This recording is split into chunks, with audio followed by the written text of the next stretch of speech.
વધીશું। કેન્દ્રીય મંત્રી જેપાને કેળા જેવા ઓર્ગેનિક ફળો પણ ઉગાડી શકાશે।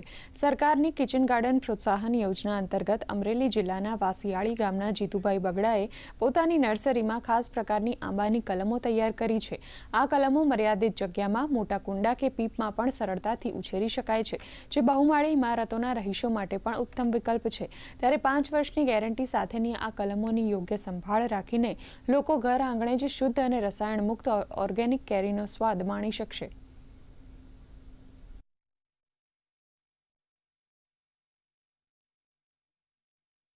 બાગાયત વિભાગ દ્વારા કેનિંગ અને કિચન ગાર્ડનની એક યોજના ચલાવવામાં આવે છે।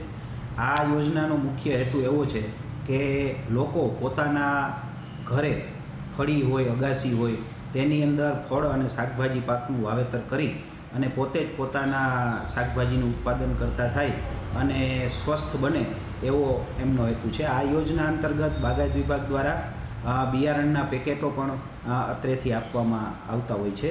લોકો કિચન ગાર્ડનમાં શાકભાજીનું પણ વાવેતર કરી શકે, પણ કોઈ ફ્રૂટનું એકય જગ્યાએ મેં જોયું નથી। એટલે અમારો એક આઈડિયા એવો હતો કે ભાઈ અમે ટીપડામાં કલમ બનાવડાવીને ખેડૂતો કોઈ છે અથવા કોઈ પણ જગ્યાએ રાખ્યું કે છત ઉપર પણ, તો એને ઓર્ગેનિક કેરી ખાવા પોતાને પણ મળે। ડ્રમની અંદર ઉગાડીને આપે છે 5 વર્ષના પ્લાન્ટ અને 5 વર્ષની ગેરંટી પણ આપે છે કે જે નેક્સ્ટ યરથી આંબા ઉપર તમને ફ્રૂટ રેડી મળી જાય। લોકોને સલાહ છે જેમની પાસે ઓછી જગ્યા છે, ટેરેસ પર ગાર્ડન બનાવેલું છે, એમાં તમે પ્રોપર વેથી કરી શકો છો।